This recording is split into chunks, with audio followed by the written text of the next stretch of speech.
मैं एक छोटे से जौनसार बावर क्षेत्र जो उत्तराखंड का एक बहुत ही छोटा सा एरिया है,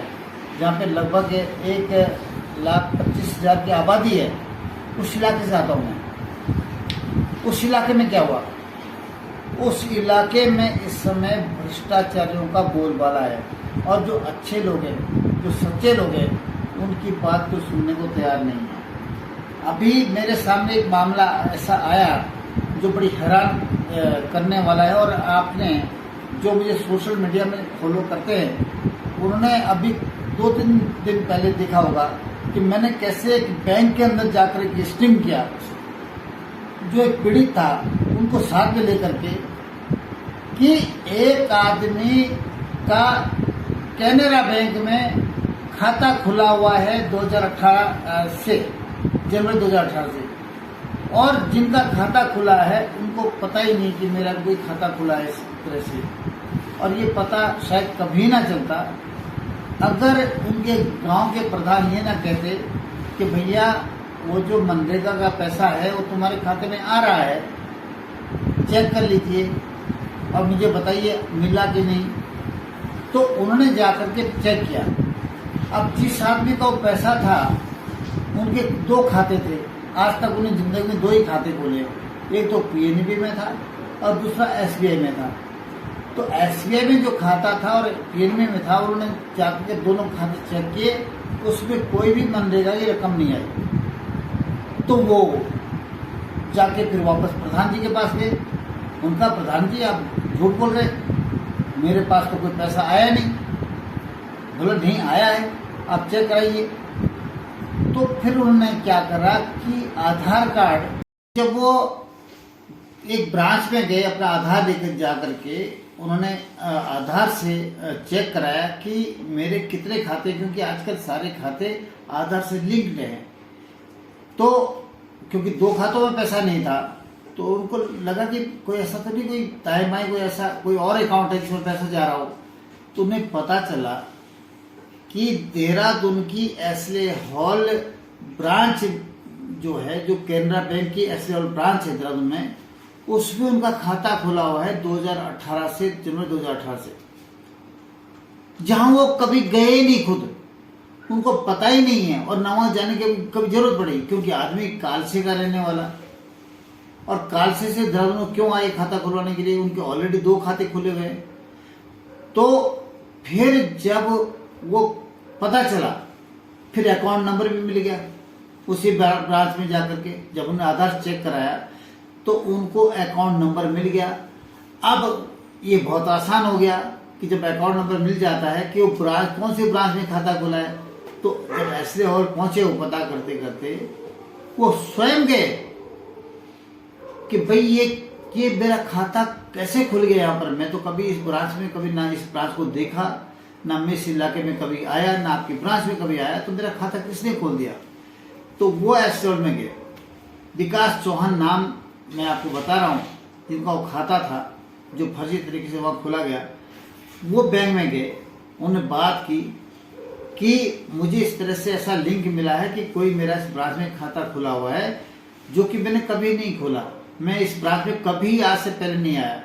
तो मुझे थोड़ा डिटेल बता दीजिए क्या मामला है, और इसमें किसने खाता खोला है, क्या वास्तव में वो मेरा खाता है, तो मुझे इसकी डिटेल थोड़ी मेरे को चाहिए। तो उन्होंने जो है उनसे रिक्वेस्ट करी, लेकिन बैंक वालों का क्या कहना था, उनका क्या उत्तर था, ये बड़ा हैरान करने वाली बात है कि बैंक वाले कहते हैं कि हम आपको डिटेल नहीं बता सकते। अब ये भी वो वेरीफाई हो चुका था, वो देख चुके थे, फोटो वगैरह उन्होंने चेक किया शायद सिस्टम के अंदर, उसके बावजूद भी वो इनको कोई डिटेल बताने को तैयार नहीं। उन्होंने कहा मुझे कम से कम इतना तो बता दीजिए कि इसमें बैलेंस कितना है, क्या लेन देन हुआ है। बोला नहीं, हम आपको जानकारी नहीं दे सकते। तो हैरान परेशान होकर के आदमी वापस आया, फिर मेरे पास ये पहुंचे कि इस तरह की बात हो गई। मैं बैंक में भी गया था, ब्रांच में पहुंच चुका हूँ जहाँ ये खाता खोला है, और वो मेरे को कोई जानकारी देने को तैयार नहीं है। फिर मैं इनको साथ ले जा करके बैंक में गया, ब्रांच में पहुंचा, और फिर वो वीडियो जो करीब अभी तक 10 से 12 हज़ार लोग देख चुके हैं आज की तारीख में, और मैंने खुद उनकी वीडियो बनाई बैंक वालों की, फिर बाकायदा मैंने उनको पूछा और सिस्टम में जाकर के मैंने कहा जो सिस्टम है कंप्यूटर में जो खाता का जो डिटेल हमने पूछी तो उसको खुलवाया, इनका फोटो भी खुलवाया तो फोटो देखा गया, फोटो इनका ही था, फॉर्म दिखाया गया, बाकायदा सारे डॉक्यूमेंट्स उन्होंने हमको बताए। और वो जो फोटो था क्योंकि क्रॉस सिग्नेचर लगता है फोटो के अंदर, वो क्रॉस सिग्नेचर भी हमने चेक किया तो उसमें विकास चौहान नाम होना चाहिए पूरा, लेकिन उसमें विकास गायब था, सिर्फ आगे सिर्फ चौहान लिखा हुआ था क्योंकि वो फोटो जो फर्जी तरीके से जिस आदमी ने खाता खोला था उस ब्रांच में वो उस में सिर्फ चौहान रह गया, विकास कट गया क्योंकि उखाड़ के लाए थे फोटो। इसी तरह से क्योंकि वो कोई जानने वाला ही होगा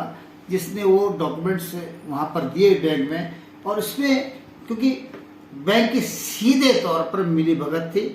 वरना ऐसे कभी पॉसिबल नहीं,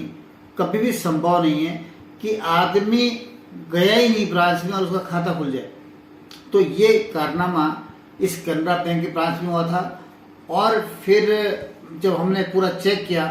तो पता चला कि ये इसमें नवंबर 2021 में, कमाल की बात तो ये भी है कि एटीएम भी जारी कर दिया। अब वो एटीएम किसको दिया वो बैंक वाले बताने को तैयार नहीं। हमने उनको कहा कि कम से कम इतना तो बता दीजिए कि जब आपने 2018 में तो खाता खोला, और हाँ एक दिलचस्प बात इसमें एक और भी है कि जब भी खाता खोला गया तब ये सिंडिकेट ब्रांच हुआ करती थी, और आज वो कैनरा बैंक के साथ में जब ये कुछ बैंक मर्ज हुए, बहुत सारे बैंक, तो ये मर्ज होने के बाद कैनरा बैंक में मर्ज हो गया तो ये कैनरा बैंक हो गया। लेकिन कैनरा बैंक मर्ज होने के बाद यानी 3 साल के बाद एटीएम जारी होता है, और वो एटीएम किसको दिया जाता है इसकी डिटेल सारी बैंक वालों को पता है, लेकिन हमको बताने को तैयार नहीं है। जब उनके पास कोई बहाना नहीं बचा तो लास्ट में कहने लगे कि हमें वो मिल ही नहीं रहा है, वो रजिस्टर नहीं मिल रहा है जहाँ पर उसकी एंट्री हुई है। मैंने कहा ऐसी कमाल की बात तो हमने ये देखी कि भाई सिर्फ आज जब हमको ये जानकारी चाहिए तब वो रजिस्टर गायब हो जाता है या वो जानकारी नहीं मिल पाती है। खैर मुझे आज भी लगता है कि उसके अंदर क्योंकि बैंक वालों की मेरी भगत थी, जो फ्रॉड आदमी था जिसने खाता खोला है वो इनके बैंक के भी कुछ कर्मचारियों के साथ मिला हुआ था, उसने वो जानकारी देने से मना किया या उसको पता है। तो कहने का मतलब है कि आज जिस तरह से फ्रॉड हो रहा है, और हम तुरंत उसके बाद जब ये हमें जानकारी मिली हम पुलिस चौकी पहुंचे, धारा चौकी में गए, धारा चौकी में हमने कंप्लेंट लिखानी चाहिए, और वहाँ के एक जो इंचार्ज है पुलिस के वो कहते मैं कंप्लेंट नहीं लिख सकता आपकी, उसने मना कर दिया। फिर मेरे आग्रह पर जब मैंने उनको फ़ोन किया कि आप क्यों नहीं लिख रहे, ऐसा मामला है, इतना फ्रॉड का मामला है, तो उन्होंने भी बाद में आनाकानी करते हुए बहुत सारी बातें बताई कि मैं ये हूँ, मैं बिजी हूँ, अपना। लास्ट में वो तैयार हो गए थे, लेकिन